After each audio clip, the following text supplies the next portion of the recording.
So number one, they will ask you, are you virgin? So yeah, actually that's true. But you're gonna freak out.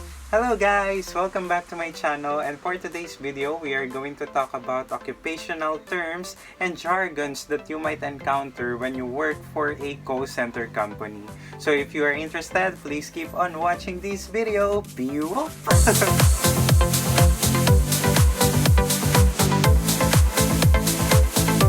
Hello guys! Welcome back to my channel. I am Darrell. I am one of the former customer service representative based here in the Philippines, and I post video about work from home jobs, interview tips, and mechanical engineering stuff. So if you are interested to that kind of video, I will be very happy if you're going to subscribe.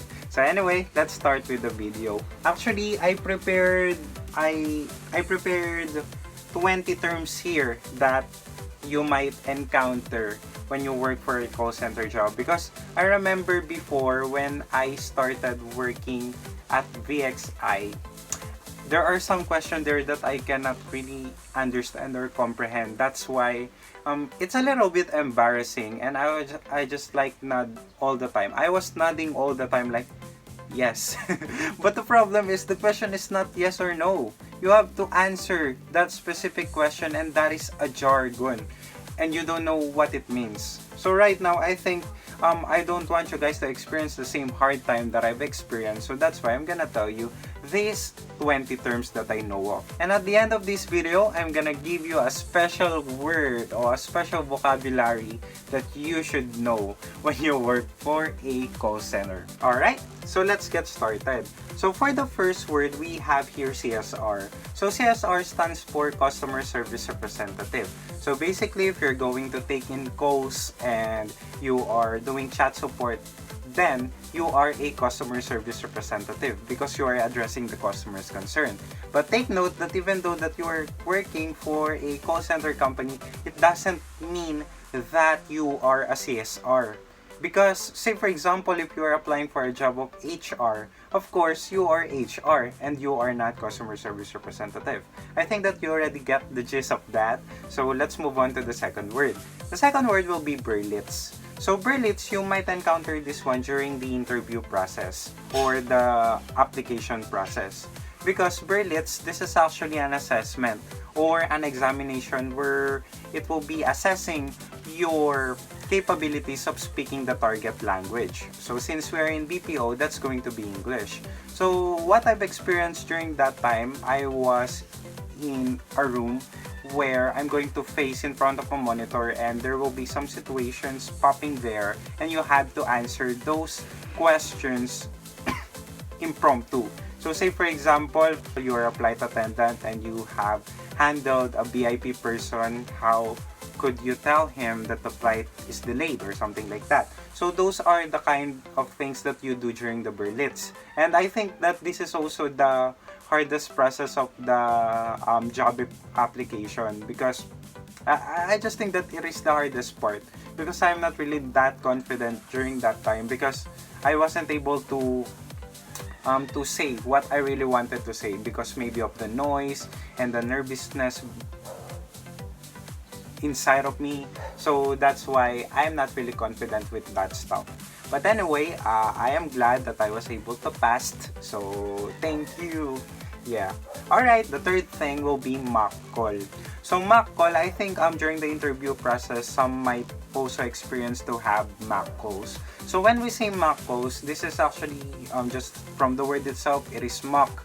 So it's like a role play. So say for example, you're going to be an agent, and there will be the other person who are you calling with. Say for example, the interviewer, he or she will pretend that he is a customer, and you have to deal him just like what CSR does in production or what they do in their work. So most of the time, those people who are doing mock calls are tenured agents. So if you have working experience in customer service representative, most likely during the interview process, you are going to conduct mock call. But I don't think it applies to all. Sometimes even if you are not related to the job or you don't have any idea what customer service do, sometimes they are also doing mock calls. So be prepared to that. Anyway, the fourth one will be account. So what is account? So actually, this was the question that I was asked before, and I was like, yes. I just nod.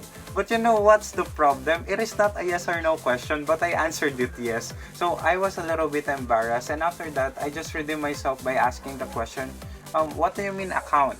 So yeah, when we say account, it means this is the certain company that you're going to handle. So say for example, you're going to handle Facebook, you're going to handle T-Mobile, you're going to handle eBay, you're going to handle Amazon, AT&T. So those kind of stuff are accounts. So if someone asks you what account are you going to handle, basically you can say AT&T. I am handling AT&T. I'm going to handle AT&T. So that is account, and never ever ever forget that, because that's going to be the first question that you might encounter from a stranger. And anyway, just a short tip. Did you know that agents in a call center building, they are very friendly? Even if you see a stranger there, they're going to talk to you, they're going to speak with you. If you say hi, they will most likely say hello. So they are very friendly. So what you can do is, be friendly too, and just smile and ask them some random things, some chit chats or something like that. Anyway, the fifth one, I believe this is the fifth one, is the JO. So what do we mean by JO? This is not the donut, because that's Jacob. No, okay. So when I say JO, it stands for job offer. So most of the time, you're going to hear this from a tenured customer service representative who is also applying for the position of CSR. So they will say, oh, after the final interview, if you pass, you're going to have your JO. So it means the job offer. So job offer there, you're going to sign the contract. They will explain to you your salary, all the benefits that you'll be receiving, and rules and regulations sometimes of the company or that. So that is what we call JO. So if you sign that, you're going to work, and welcome to the club. Okay, so the sixth one will be training. So what do we mean by training? Of course, during the training, you will be trained on how to handle customers, how to take in calls, how to use the material. So basically, that's just training. Just like what we're doing right now. I am training you for some vocabularies or jargons that you might encounter during your stay in call center, especially if you're a newbie. But here, I'm gonna teach you some subcategories of training. So this might be asked to you during that time. So number one, they will ask you, are you virgin? So yeah, actually that's true. But you're gonna freak out if you heard that word. But actually, if they ask you, are you virgin? They are talking about your call center experience. If you don't have any customer service experience, basically you are a call center virgin. And then the second one will be tenured. So when we say tenured, those are people who are experienced with the job. Say for example, they have 6 months and above working experience. So these are people who are tenured. So it means they are there for a long period of time. So just remember that they will ask you, who are those virgins here? You're gonna raise your hand if you're new to the job. But if you're not, tenured. Tenured will be the answer. Okay, so during the training part, your trainer will also ask you to do some spills. Or I don't know, is it spills or spills? So these are statements that you're going to use during when you take in calls. So say for example, what will be your opening spiel? What will be your closing spiel? What will be your impromptu spiel or something like that? So basically, these are templates that you're going to use every time that you encounter this situation. So say for example, what's going to be your opening spiel when you take in calls. So say for example, you're gonna say, hi, welcome to, my name is, how can I help you? So those kind of spiel. And what would you say before ending the call or dropping the call? And that is what we call spiel. Next one we have here the word nesting. So after the training, you're going to do the nesting. So during the nesting part, you are already taking calls. You're applying what you have learned during the training process. So here, you're not working full-time. It is like, say for example, during your 9-hour shift, for 7 hours, you're gonna take in calls, and after that 2 hours, you're gonna have a meeting with your trainer to talk about some stuff, or to give you some advice on how to take in calls and what is happening to your team. So that's basically nest. And as time goes by, you are doing the actual calls without any consultations, without any meeting. And then after that, I'm gonna teach you the subcategory of nesting. So the first one is what we call CX. So what is CX? CX means customer. So say for example, in a customer service kasi, there's this what we call remarks. So for every calls that you have, you're gonna put some remarks there and submit it. So instead of putting customer, you can abbreviate it by using the word CX. So CX means customer. I think also in hospital they use this, but instead of CX they are using PX. So CX means customer and PX means patient. So just to save some time typing customer, you can put CX. Anyway, the second one will be AER. So what is AER? AER stands for acknowledge, empathize, and reassure. This is actually a very useful word, especially if you're handling billing department. So AER, these are statements that you're using so that the customer will feel that you are with them, that you understand them. So AER, this is very substantial because if your AER or acknowledge, empathize, and reassure statement is not convincing or not real, or it sounds absurd, then you are going to have a hard time handling your customer. So if you're going to make an AER statement, please make sure that it is real and your delivery of that words is very crucial. So make it real, make it not so long, but at the same time, it builds connection with your customer. Okay. So the next word will be irate customer. Actually, the first time that I heard this word, I am not very familiar. Of course, that's the first time you heard it, so you're not familiar. But in United States, when we say irate customer, they would likely say that these are Karens of their society. So when we say Karen, these are people who are always shouting and saying, "Let me speak to your manager," or something like that. So these are irate customer. Especially if you are working for AT&T or billing department, this is the most of the customer that you're gonna hear. So I hope you guys that you are mentally prepared, and just remember that you are working, you don't have to put your emotions into that. Just reminder that you are working. Just always remember that. And also, just always remember that if you've experienced irate customer, they are not specifically angry to you. They are angry to what they are experienced. That's why try to understand them and do an AER statement. Just like what I've said, what is AER again? It stands for acknowledge, empathize, and reassurance. So yeah, now we have here what we call good call and bad call. So what is the difference between good call and bad call? When you say good call, before I thought, when it comes to good call, so say for example, the customer is satisfied and happy, then we can say that it is a good call. But actually, it is not. Because when we say good call, it means that it is QA approved. So say for example, if you think that you follow the call flow, you follow all the rules and regulations when you are taking call, and you think that QA will be satisfied of what you do, and that is what we call the good call. So it should be short, the call should be short, you have followed the call flow, and at the same time, yeah, you think that you did great, you did not stutter, or you did not do anything bad, and that is what we call the good call. And when we say bad call, of course, if you think that the customer is very angry and you you maximize all the things that you can do on your end, but then the customer is not still satisfied, or there's a problem that you cannot fix, then basically that's a bad call.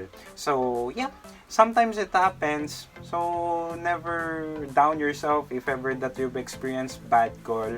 But during my time, I didn't receive any bad call at all, because most of the customers that I'm receiving are good.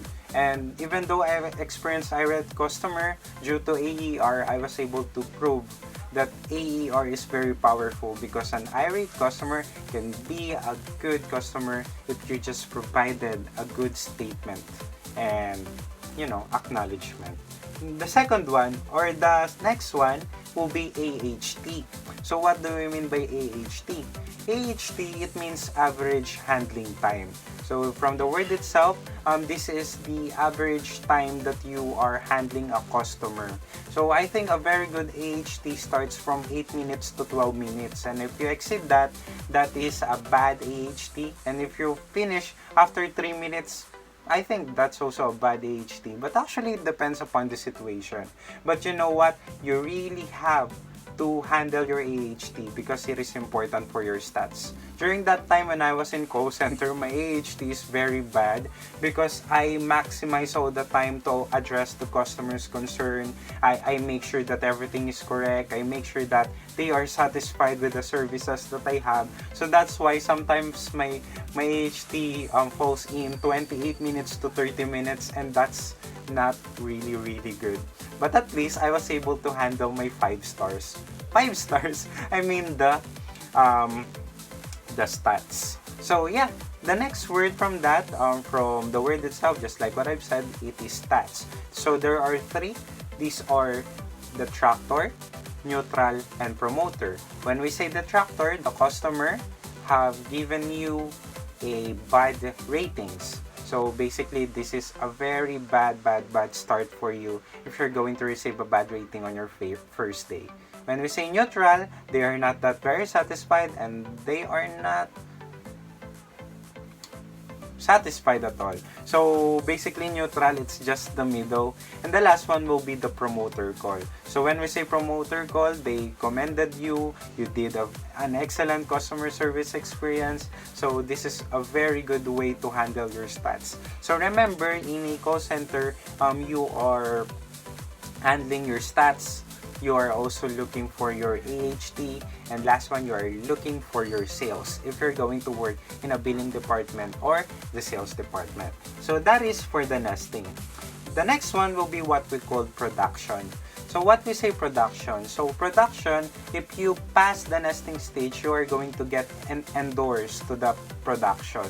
So during the production, it means that you are already a regular employee, and the company have accepted you there, so you're not going to leave the company, or you're not going to be reprofiled, because you're endorsed to the production. So there, you're gonna take in calls 9 hours a day, or sometimes you overtime. So that is production. So actually, that's the end of all the jargons there. So let's proceed to the bonus word that I would like to say, and that is what we call a wall. So I think you're gonna hear this anywhere, a wall. So a wall, it means absence without leave. So most of the time, say for example, you are 28 during the training. After some receive their, what do you call this? Enrollment bonus? What do you call that? I don't know, hiring bonus, but it is a bonus. Then afterwards, some of you, maybe 3 of you, 5 of you, 5 of your team are saying goodbye. So this is what we call a wall, because they will never contact you. It's like leaving the company without saying anything, or making a resignation letter. So that is what we call a wall. So anyway, that's going to be the end of that vlog, and I hope that you've learned something so far. I haven't said anything that much, but I hope that, yeah, just like what I've said, you've learned anything. You've learned something from this video. So if you're going to work for a call center company, I would like to say good luck, and just do your best. No matter what the situation is, I know that you did your best, and congratulations for doing an excellent job. Because, clicking this video, watching these videos, it means that you already exerted an effort to learn what you're going to work for. So that's it. Bye-bye!